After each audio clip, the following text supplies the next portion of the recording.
Donc, je vais vous informer que vous allez faire entre 15 et 20 minutes. Si le plus bas ou le plus haut, vous avez 10 points de perdu. Je vous informe qu'il me reste 10 minutes ou 20 minutes, 5 minutes, 2 minutes et 30 secondes. Puis par la suite, vous avez 5 minutes de questions par les juges. Puis je vous laisse les juges se présenter. Oui, Élise Cormier, professeure ici à la faculté. Bonjour, je Florence Cauchy, account manager pour Procter & Gamble. André Gassion, je suis juste doyen. Juste, Oui. on fait la flèche, je pense. Oui, Ok. ouais, c'est bon. Ouais. Donc, bonjour tout le monde. Je vais nous présenter. Donc, Tenissa Quirion, Cynthia Gagnon et moi-même, Grégory Pellissier. Donc, aujourd'hui, on va vous présenter le cas académique Procter & Gamble. Donc, Tenissa va commencer avec l'agenda. Donc, comme vous pouvez voir, nous allons commencer par vous présenter notre mandat. Par la suite, nous allons passer aux analyses que nous avons faites, l'échéancier, le suivi et la conclusion. Donc, le mandat, Procter & Gamble est un des... excusez-moi. Procter & Gamble a un des partenaires majeurs des Olympiques et a décidé de créer le mouvement Merci Maman, qui est un mouvement en fait qui vient en aide aux athlètes, à leur famille en fait, pour ceux que leur mère, s'ils n'ont pas assez de sous en fait pour assister aux Olympiques. Donc notre mandat était d'accélérer en fait le processus de ce mouvement en tenant compte des Olympiques. Donc Cynthia et Grégory vont continuer avec les forces et faiblesses. Je vais commencer par la faiblesse. On avait trouvé vraiment la faiblesse majoritaire. C'était que Procter & Gamble n'est pas vraiment significatif pour le consommateur. Les consommateurs connaissent chacun des produits, ils sont habitués de les utiliser, mais la marque ne savent pas nécessairement quel produit fait partie de la compagnie. Donc, c'est vraiment ça la plus grande faiblesse de la compagnie. Pour ce qui est des forces, évidemment, la reconnaissance mondiale de Procter & Gamble est assez reconnue. Donc, tous les produits Procter & Gamble sont connus partout dans le monde et sont utilisés aussi.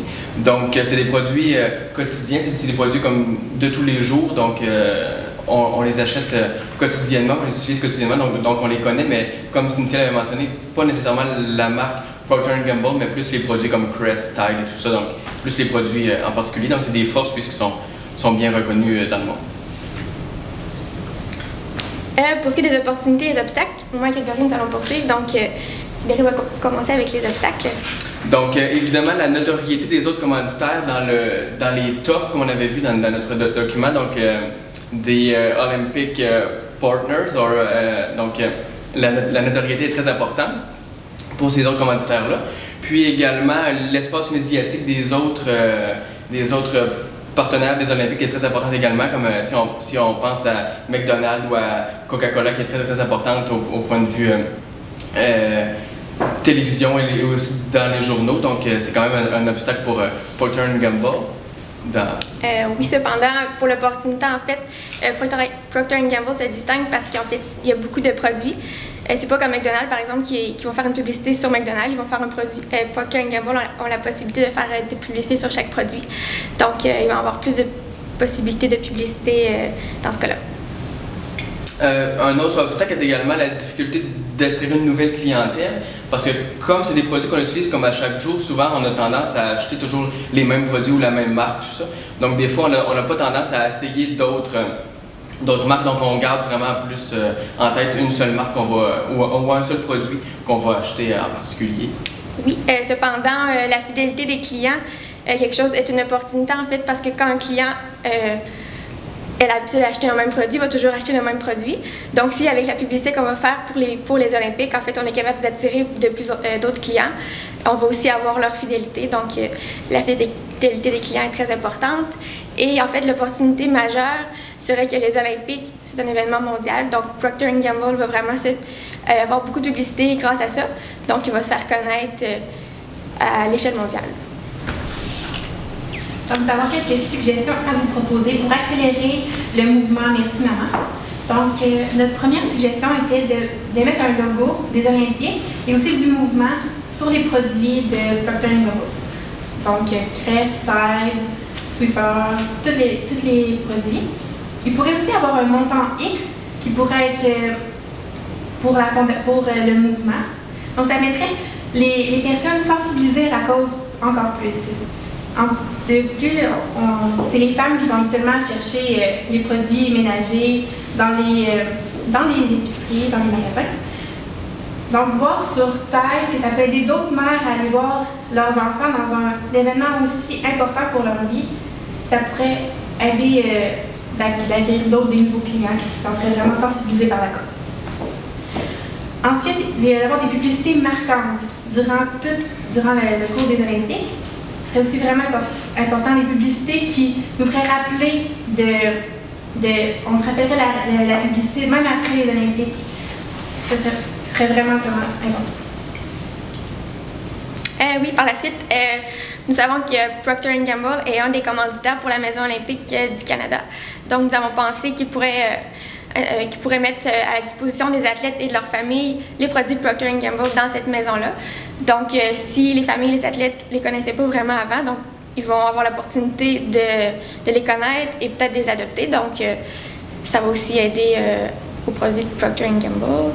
Et comme dernière suggestion, on avait également une vidéo sur Internet, peut-être une vidéo plus accrocheur, juste avant de faire la publicité marquante et tout ça, juste pour peut-être montrer les athlètes avec leur mère, tout ça, pour vraiment faire le lien avec le programme Merci Maman. Donc on verrait directement le lien là, puis après ça, on pourrait commencer avec la publicité marquante. Donc ça fait vraiment accrocher les gens pour qu'ils fassent des liens par la suite avec cette vidéo-là. Surtout avec l'importance des médias sociaux aussi dans la société d'aujourd'hui, Facebook, Twitter, YouTube. Ouais. Donc maintenant, Cynthia et Tenissa vont vous présenter les avantages pour les consommateurs et les détaillants d'adopter ces produits-là. Comme mentionné toujours, pour les consommateurs, ça les fait vraiment se sensibiliser avec les athlètes olympiques. Ils se sentiraient participer à une bonne cause tout en achetant les produits qu'ils ont besoin tous les jours. En plus, avec la publicité qu'ils vont voir à la télévision et dans tous les médias, ça les encourageait à acheter les produits, ces produits-là en particulier. Pour ce qui est des détaillants, s'il y a de plus en plus de publicité sur les produits de Procter & Gamble, les consommateurs vont voir beaucoup de publicité, donc ils vont être plus incités à aller acheter ces produits-là. Donc ça va augmenter les ventes des détaillants. Puis aussi, ça va aussi augmenter en fait les ventes des autres produits, non seulement ceux de Procter & Gamble, parce que tout le monde le sait, quand on va par exemple à l'épicerie, on ne va pas seulement aller acheter ce qu'on a besoin, donc on va toujours acheter quelque chose d'autre, ce qui va aussi augmenter en fait les ventes des autres produits des détaillants. Grégory va présenter l'échéancier. Donc on a séparé l'échéancier en 3 parties, avant les Olympiques, pendant les Olympiques et après les Olympiques. Donc comme vous pouvez le voir, avant les Olympiques, on débuterait avec la vidéo virale, comme le vidéo accrocheur sur Internet. Donc on commencerait avec ça. Par la suite, après quelques jours, quelques semaines même de cette vidéo-là, on pourrait avoir la publicité marquante qui débuterait avant les Olympiques, qui continuerait pendant les Olympiques et également après. Donc les consommateurs continueraient à voir les produits Procter & Gamble à la télévision, dans les journaux, tout ça. Également, le logo sur chaque produit Procter & Gamble pourrait commencer avant les Olympiques, en même temps que la publicité. Comme ça, on pourrait faire un lien à la télévision ainsi que les logos, les autocollants qui seraient mis sur les produits Procter & Gamble. Donc, on pourrait directement voir le lien là. Puis ça terminerait vers la fin des Olympiques. Comme ça, on verrait directement le lien avec le produit des Olympiques. Puis, comme Tenissa le mentionnait tout à l'heure, les produits dans la maison olympique, c'est vraiment pendant la période des Olympiques, puisque ce serait là que la maison serait disponible pour les familles des athlètes. Pour ce qui est du suivi, en fait, nous pensons que la première chose à faire serait de faire le calcul du retour sur l'investissement pour voir si le mouvement Merci Maman a vraiment été profitable pour la compagnie, donc si les investissements ont vraiment porté fruit. Aussi comparer les états des résultats de 2011 et de 2012 pour voir si les ventes ont augmenté, donc si la publicité a vraiment été efficace, si les ventes ont augmenté, c'est ça. Depuis, par un sondage pour voir l'image de la compagnie ici, l'image de la compagnie avant les Olympiques et après les Olympiques, en association avec peut-être le sondage des consommateurs québécois pour le Québec ou Léger Marketing, pour vraiment voir s'il y a eu que l'image, que les Olympiques et le mouvement Merci Maman étaient bénéfiques pour l'image de la compagnie. Ensuite, Analyser les trois, le retour sur l'investissement, l'état des résultats et l'image de la compagnie pourrait aider à savoir si le concept devrait être préservé pour les prochaines Olympiques.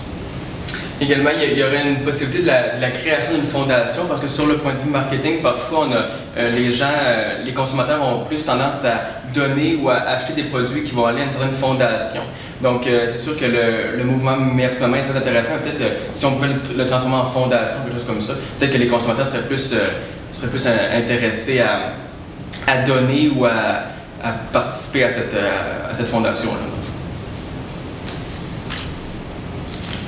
Pour la conclusion, nous croyons que le plan les suggestions que nous avons proposées pourraient aider à augmenter les ventes de Procter & Gamble et aussi à améliorer l'image. Même si la compagnie a déjà une belle image, elle pourrait encore l'aider pour le futur.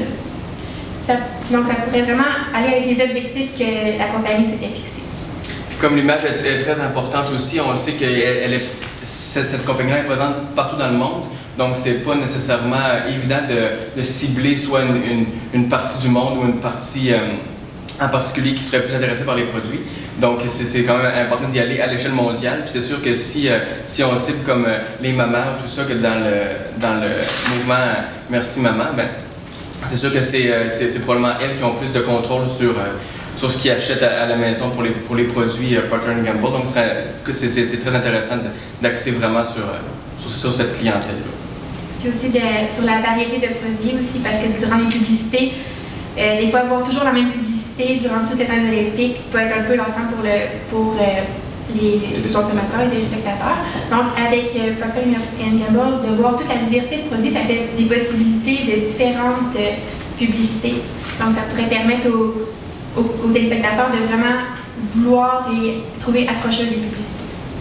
Donc, merci. Merci beaucoup. Vous avez des questions? Merci. Merci pour la présentation. Merci d'être déplacé aujourd'hui pour vos recommandations. J'ai une première question. Vous avez identifié que l'une de nos faiblesses, c'était que nous n'étions pas Procter & Gamble n'était pas connu derrière toutes les marques. Je me demandais comment vous voulez résoudre cette faiblesse-là à travers la campagne.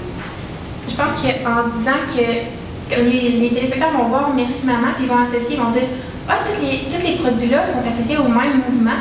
Donc, ça doit faire que puis le mouvement est aussi associé à Procter & Gamble. Ils vont tout de suite associer que tous les produits sont avec Procter & Gamble, justement à cause du mouvement. Puis en fait, sur le petit autocollant qu'on parlait des fois de coller sur chaque produit, en fait, si on met Procter & Gamble, le signe, en fait, ils vont savoir que ça appartient à cette compagnie-là. Donc, c'est comme ça que je pense qu'on va être capable de reconnaître ça.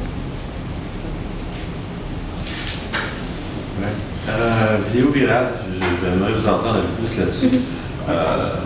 Deux choses. J'aimerais savoir qu'est-ce que vous pensez qu'il devrait y avoir à l'intérieur de cette vidéo-là. Avez-vous un peu une idée du concept? Puis l'autre chose qui m'inquiète, c'est le délai. Oui, avant l'Olympique, on est avant l'Olympique. Oui. Quasiment demain. Est-ce qu'on a le temps de créer ça ou enfin comment vous voyez ça, l'aspect de délai? Oui. On pensait aussi surtout voir des athlètes qu'on connaît au Canada avec leur mère. Peut-être utiliser des produits de Procter & Gamble, des différents produits. Peut-être aussi, comme on avait vu, que c'était vraiment populaire avec les chansons, avec des chansons qui pourraient vraiment être associées avec les Olympiques. Puis, c'est sûr que Internet, ça se propage vraiment vite. Donc, même si c'était avant les Olympiques et qu'on est vraiment avant les Olympiques proches, ça va quand même vite sur Internet, donc je pense pas que ça serait un problème. C'est sûr que c'est la création du vidéo qui est comme plus difficile, donc c'est sûr que si, ou peut-être sortir cette vidéo-là en même temps que les Olympiques, donc ça commencerait tout de suite à avoir le lien, ou un petit peu avant si possible. Sauf que si la vidéo est créée, après ça, c'est quand même simple de mettre ça sur YouTube et faire la publicité de ça. Puis c'est aussi gratuit, mettre ça sur Internet, tout ça. Donc, il n'y a pas des coûts astronomiques à cette vidéo-là, sauf la création du vidéo en tant que telle. Avez-vous d'autres questions? Puis, la publicité, quand vous dites marquante, c'est tel que les gens s'en rappelleraient, mais est-ce que vous pouvez élaborer un petit peu plus là-dessus? Puis, est-ce que vous allez garder la même? Parce que là, vous avez dit que vous vouliez que ça se... En fait, On avait pensé, oui, on avait pensé. Oui, on avait pensé à une publicité en particulier. Si on voit, par exemple, une mère chez eux, devant la télé, qui encourage son enfant, mais elle ne peut pas y parler, puis ensuite on la voit dans les estrades, qui voit vraiment son enfant, puis qu'après ça, on voit que c'est grâce à Procter & Gamble qu'elle peut assister, dans le fond, de voir son Comment enfant. on peut faire le lien à travers, c'est sûr que les publicités, on veut notre message, on peut d'abord et avant tout présenter nos produits. Ouais. On veut qu'ils sachent que Crest, c'est la meilleure chose pour se brosser les dents, Olay, c'est le meilleur savon qui existe au monde. Donc, comment associer cette publicité-là en même temps que susciter chez le consommateur le désir d'aller s'acheter du Olay ou du Crest? On avait pensé comme, par exemple, avec les couches, c'est sûr que, comme, mettons, l'enfant, quand il est bébé, qui court, puis qui porte des Pampers, puis quand il vieillit, finalement, c'est un athlète olympique qui gagne la médaille d'or de la course. Ça l'associe, ça montre que... c'est un exemple. Puis, dernière question. Vous avez parlé de maintenant. C'est un contrat qu'on a sur 10 ans. Donc, comment vous gérez la publicité sur les 10 ans? Est-ce qu'on arrête? On reprend 4 ans plus tard?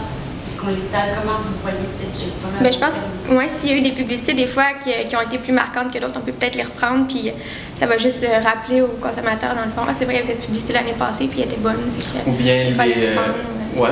Puis il y aurait aussi de peut-être mettre la publicité plus marquée pendant le temps des Olympiques, mais quand même la continuer entre les Olympiques, parce que c'est quand même important de ne pas juste avoir de la publicité pendant les Olympiques, parce que c'est quand même un temps bref, là, les Olympiques, donc c'est quand même important de l'avoir en continuité, mais peut-être pendant le temps des Olympiques, peut-être axer vraiment sur ça, ou peut-être garder le logo ou le petit collant là, sur les produits pendant les 10 ans, ou quelque chose comme ça qui pourrait être intéressant aussi.